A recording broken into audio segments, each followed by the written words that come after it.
Hi, and welcome to Grow an Herbal Tea Garden. This is Jean Grunnert. You know me through my writing, but this might be the first time that you're hearing my voice. I decided to record this presentation because I gave this talk twice in May 2017, once at the Heart of Virginia Master Gardeners Plant Sale in early May, and a second time at the Evergreen Lavender Farm Herbal Fair on May 20th. And both times the talk was really well received, and a lot of people who saw my notes on Facebook said, gee, we really would have loved to have seen it, but we live too far away. And I think in today's world, we're all so spread out and we communicate so much online. I thought, why not record the talk and share it? And so this is essentially the talk that I gave to both groups with some additions and some subtractions, but for the most part, it's all here. And in this talk, I will teach you a little bit about some of the herbs we can use for teas. Certainly, there's not enough time to go into all of them because there are so many different herbs that we can use for teas. But I'll focus on mint. First of all, because mint is one of those herbs that most people love, but more importantly, it's really easy to grow and it's pretty safe for most people to take unless you're allergic to it. So sit back and enjoy, and let's take a look at the wonderful world of growing your herbal tea garden.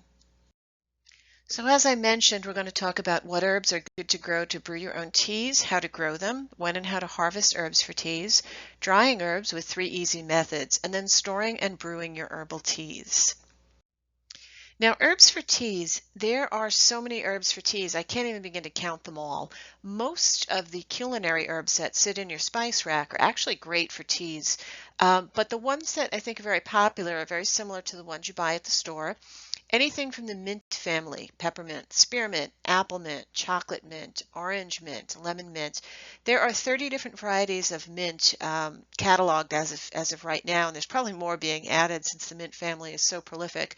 But mints are a great starter tea, so if you're not sure of what you're doing or it's your first time making herbal teas, I highly recommend growing and brewing teas from the mint family.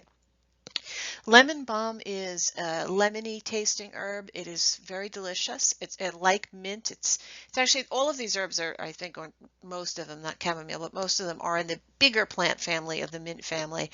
Lemon balm doesn't taste like mint. It tastes like lemon, as the name suggests, but its growing habits are similar to mint, and that's also another one that I think is pretty easy to grow and use. Chamomile, you're certainly familiar with chamomile tea. And culinary herbs, oregano, thyme, and basil. They are great for teas. They're very good to support health and wellness, and they are tasty as anything, so you can try those too. Now, your herbal tea garden, you don't need a lot of space or a lot of room for your herbs for your teas.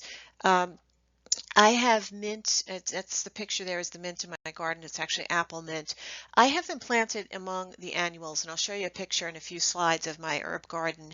When I lived in a little apartment in New York, I had herbs in little containers, and when I had very little land, I had them in a window box. So you can pretty much put them in containers or pots, and with the mint, it's actually a pretty good idea.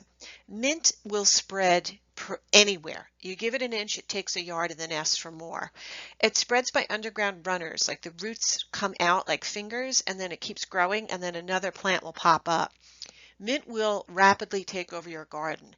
Now, I happen to like that in a plant, but if you put it in the wrong spot, it gets annoying. I once tried to grow it in my raised bed vegetable garden, and it loved the rich soil that I used for the tomato plants and the other plants, and it got so aggressive that it actually tunneled under the boards of the raised bed and into the lawn. And while it smelled great when I mowed the lawn, I mean, it was like, woo, I'm in a lifesaver factory or something delicious like that. It was just a pain because you can't use it. Because if it's in the grass, every time you go to pick some of the mint out, I was getting grass in it, and you don't want to be, drinking a lawn tea. That's just kind of gross. So put the mint where you want it, where you can contain it if you're worried about it growing crazy. Pot or container is fine.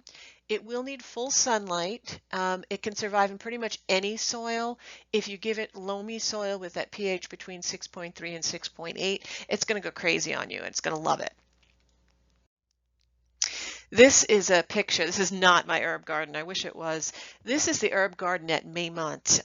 Maymont is a famous house in Richmond, Virginia that was turned over to the public trust back in, I think in the early 1900s, somewhere around then.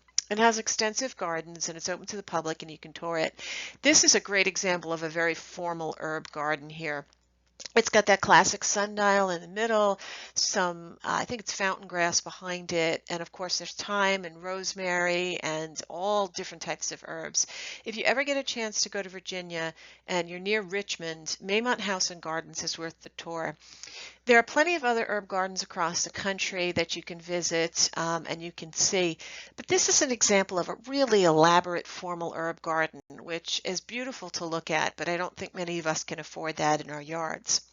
Now, here is my little herb garden is right here. And you can see this was taken in early spring, so the plants are still pretty small. I have my little pond in the middle. I have to the left, that big cluster of green that you can see is actually oregano, and the spearmint is behind it, and the apple mints are to the left. I have thyme and more oregano growing over the pond. And then this week I've actually put in basil. There's some savory, which is a spice that I use for cooking. Different types of basil, cinnamon basil and regular, which will both go into teas. My lemon balm is actually in the back. You can't really see it because the big title of Herb Gardens Big and Small is sort of covering it, but my lemon balm is actually in the back of the garden. And then I've added other herbs since I took this picture. I've added St. John's wort and some parsley and some dill as well. So you don't need a lot of land. I think this whole area is maybe 5 feet, if that. And the area where that little froggy is sitting is actually a place where we had dumped a bunch of builder sand when we were putting in the pathways of the garden. So that froggy is there because nothing will grow there. So if you've got a space like that where the land is just very poor and nothing's growing there, believe it or not, some of these herbs are growing on almost pure sand here, which is not ideal, but they'll tolerate it. They'll do it. And if not, just cover it with some mulch, and like my little froggy there, Jeremiah, he's guarding that sand and he's keeping it looking nice. Now, I mentioned growing mints. These are the instructions for growing mints. I love that line, plant it where it won't be disturbed. That actually came from the Cooperative Extension's website, and I just laugh because, as I say, mint is one of these things that it's like a no-kill herb. Give it sunlight, give it water, and you've got a mint plant. One tip which I forgot to share earlier is that it is better to buy a mint plant than it is to try and grow them from seed. Yes, they will grow from seed. However, sometimes mints will cross-pollinate with other things, and the stuff grown from seed doesn't taste exactly like it's supposed to. Genetically speaking, of course, a cutting is genetically identical to the parent plant, so you are sure of what you're getting. And so if you purchase plants from a reputable garden center, or you get some from a neighbor and she just digs up a couple of runners for you, you will get a genetically identical plant to the parent plant, and the taste will be the same. I've done it both ways. I like getting plants with mint better than seeds. I just think it's a lot easier. Now, lemon balm, as I mentioned, very similar to the mint. It can tolerate a little bit more shade than the mint, not as invasive. If you're going to do any herbal teas, and this is your first time out growing the mints or growing any kind of an herb for tea, again, mint, lemon balm, easiest to start with. Now, let's say that you've had a great harvest. I mean, you had a great growing season and your herbs are nice and big and they're ready to go. Well, they'll be ready to harvest when they're a couple of inches tall, each of the stalks. To harvest your herbs for teas, you want to do a few things. First of all, I highly recommend growing your herbs using organic gardening methods. Now, why is that? Well, simply put, whatever you're spraying onto those plants is what's going to go into the tea, which will go into your body. So think twice about spraying them with pesticides and herbicides. Mint and lemon balm and most of the other herbs for the garden are very hardy. Rarely do I find them bothered by any kind of a pest. And so I really don't think there's a need to be spraying a lot of stuff around them, but try and avoid it if you can. That doesn't mean that bugs and birds and other things won't get on the leaves, however. That's why you should take the herbs that you plan to harvest for your teas and rinse them with the garden hose the day before you harvest. Doing it the evening before gives it time to dry off before you harvest the herbs. That'll make them slightly drier, so when you go to dehydrate them or dry them out enough for the teas, they will be ready to do that. Now, you can use fresh herbs for teas. That was a question that came up in the last class that I taught with this presentation. I tend to prefer the dried herbs because like I said, I'm one person in this household that likes herbal teas. So I can't really use enough of my herbs during the growing season to make it worthwhile. So I rely a lot upon the stored herbs. When I talk about brewing teas, I will talk about using the dried herbs. You can use fresh. You just have to pick the leaves off of the mint stem and you put them in, and I'll show you how to do that in another slide. But you can use dried or fresh. These are the instructions for drying the herbs. You want to harvest your herbs in the morning just after the dew has dried. That's when the essential oils in the herb plant itself and the flavor is at its highest. Cut above the first joint of tender growth. Now, what does that mean? If you look at the stem and you count up, you can either feel little knobs on the stem, those are called joints, or just look at where the leaves are emerging from the stem. Count up at least one or two above that and snip right there. That gives the plant enough of a base left so that it can regrow and stay healthy. When you have a really robust herb garden and the plants are really cooking along and they've been growing for a couple of years, you can cut them back by half without damaging the plant. Catnip is one of those that I grow that we chop that thing way back and we still get a couple of harvests every year out of it. So you really can aggressively cut back some of the hardier herbs. With your herb plants, stop harvesting your herbs in late summer, early fall, especially with the perennial herbs. What happens is if you keep cutting them into the fall, you're cutting back too much of the growth of the food factories for the plants. Plants make their food in the leaves of the plants with special cells called chloroplasts. That's what gives them the green color, the chlorophyll in there. It's like a little food factory that takes in the sunlight, uses the nutrients and the minerals to make carbohydrates or simple sugars, and that's what gives the plant its energy for all of its life processes. So if you cut it back too much, you're actually chopping off its food source. It can't make enough food. So stop harvesting them in late summer or early fall. Give that plant enough time to recover. This is just a picture. This is actually my lavender right here with some roses in the back. That was last year's harvest. I'll go out into the garden if it's a dried herb like the lavender and the roses that I'm going to be cutting for potpourri and gifts or crafts. I'll put them in a nice little basket like that just because it's fun. If I'm drying herbs or cutting herbs for either my spice rack or for teas, I'll use a stainless steel chef's bowl. They can be kept really clean and they're large enough to hold a lot of herbs, so they're a little bit better. Plus, I tend to drop things a lot. They won't break if you drop them. Now here we get into drying your herbs, and you can see from this picture one of the methods that I use. Actually, there's two methods here. This is actually catnip, drying on a rack and in a pan. Now I've dried herbs here at Seven Oaks, which is the name of my actual farm here at Home Garden Joy. I've dried herbs in two different ways outside using solar power. One of them is at the top in that pan. My husband's great-grandfather was a chef, and I've inherited a lot of his roasting pans and his kitchen equipment. And a lot of it is big, and I can't use it for everyday cooking. But it's great for drying the herbs because it's a shiny sort of aluminum. And the solar energy radiates off of the pan and helps dry out those herbs. So the pan method works okay. I have to go out and stir the herbs every couple of hours, and at night you have to take those pans inside because the dew will reinvigorate the herbs and eventually they will just rot. They won't do anything. So it's a little bit of a pain in the neck. On the left is another method, and that's bundling. This is really a time-honored way of drying herbs. I mean, this is probably how our ancestors dried herbs for centuries, except I'm using an old CD rack here. This was originally a rack for music CDs that I don't need anymore, so I use it for herb drying. I tie the bundles here of herbs with rubber bands because as they dry, the stems tend to shrink a little bit, and if you tie them with string or twine, when they shrink, they'll just drop to the ground and you'll have a mess. So I put a rubber band around the top of the bundle, and then I use string or twine to hang them from the rods of the rack here, and I'll put that in a hot, dry area. A friend of mine has an attic that she lays herbs out on sheets or towels and dries them up there. That works perfectly too. There's a third method, which I read in Nancy Phillips' book. The third method of drying herbs that I read in Nancy Phillips' book here is, she calls it the car method, and I love that. What she does is she recommended taking your herbs, putting them in paper bags, and sticking them under the windshield of your car on a hot summer's day. Park it in the sun, wait a couple of hours, and if you don't mind your car smelling like the herbs that have dried, you will have nice crispy herbs in that paper bag. The solar heat is incredible inside of cars. Why not use your car for your herb drying? I love that. I think that's so clever.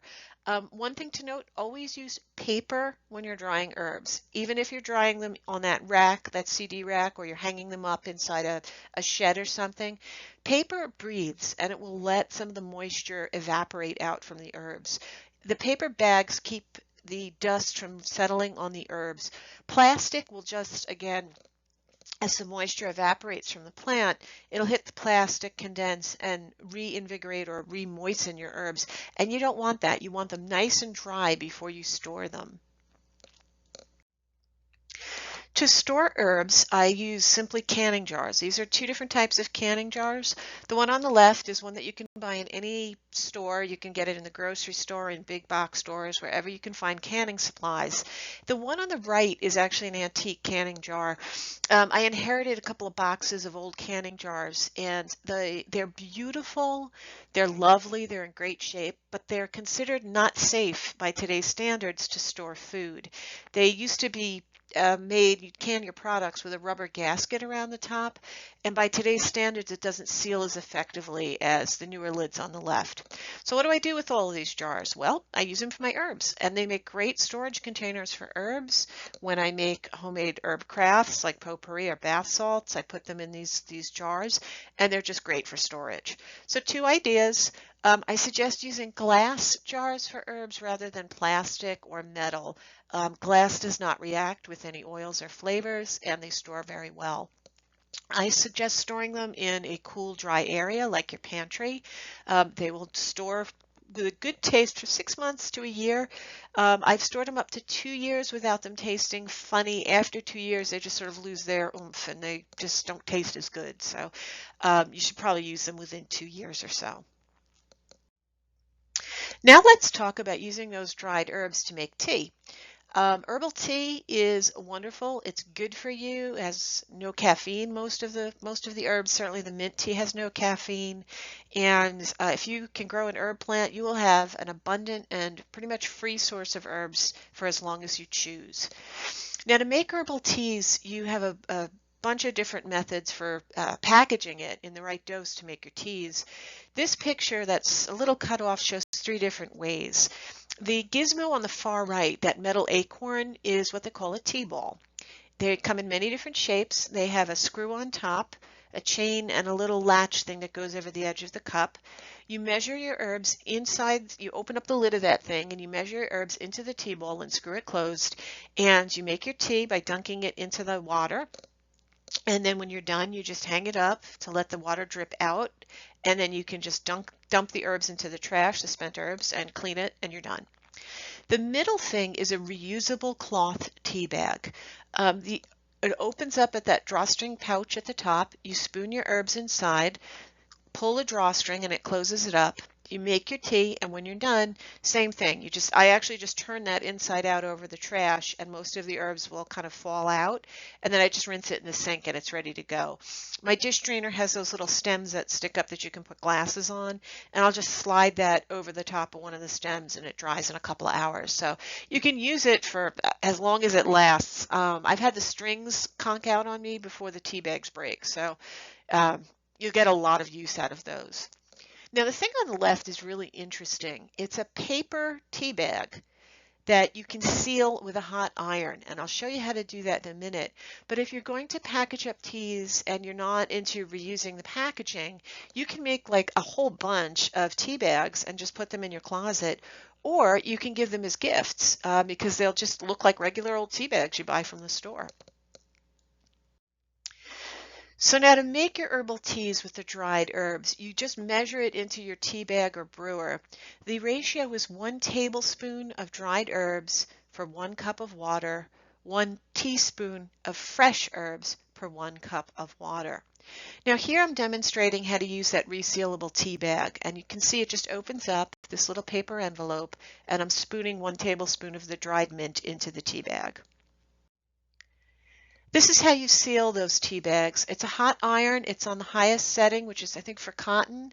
They'll tell you when you buy them you can buy these on Etsy or eBay or Amazon or any place they sell them on all 3 of those online locations. But you just put it on the hottest setting, and you just give it one or two pass or presses with the iron on the open end, and it automatically seals it. It's really the coolest thing. It's great, and it seals it really well too. So here again, if you want to copy it down, oh, I said 1 teaspoon of fresh herbs, excuse me. It's 2 tablespoons dried or 1 tablespoon fresh. You got to play with that ratio though, because some of the herbs will be very strong. That mint that I'm spooning out there is actually a blend of apple mint, peppermint, and spearmint. It can be quite strong, so I'll tend to use less. Some of them you may need a little bit more. One tip here that a lot of people don't know is to cover your teacup while the tea is steeping. What you do is you put your herbs in the little dunker or whatever you're going to use to brew your tea, pour in your hot or boiling water, then you take a saucer and you just cover the top. What that does is as the flavors and the oils evaporate out in the steam, they hit the top of the saucer, condense back in, and they remain in the tea. If you have it open, you're going to lose some of the flavor into the air. And why go to all this trouble if your flavor is just evaporating in the air? If you put that little top on there by using your saucer to cover the teacup, you get much better tea. Now lastly, storing herbs. This is an actual shot of my pantry. A couple of tips. You can use different jars of different sizes. This little flat one was a gift. Somebody made me pepper jelly and I reused the jar. You can see my antique jars in the back and you can see the jelly jars in the front. Label your jars. It's really important to label them. I can't tell you the times when I've been foolish and arrogant enough to say, oh, I'm an herbalist. I know what I'm looking at. I'm sure that's sage or I'm sure that's mint. And boy, did I make the most awful tea or the most awful dish because I didn't label my herbs and I thought basil was oregano or mint was basil. I don't know, but label them because otherwise when they dry, sometimes they can all look alike and it's really bad if you use the wrong herb in a tea or a recipe. Oh, the taste is just nasty. Also, date the jars. The date will help you use them in the order of freshness so that the older ones you'll use up first. You can't see it, but on the modern jars, I've got on the top, the lid, I'll have a label printed off. And those labels are just things that I found online that were free. You can make your own. There's tons of websites that offer, free label patterns, so you can just have some fun with it.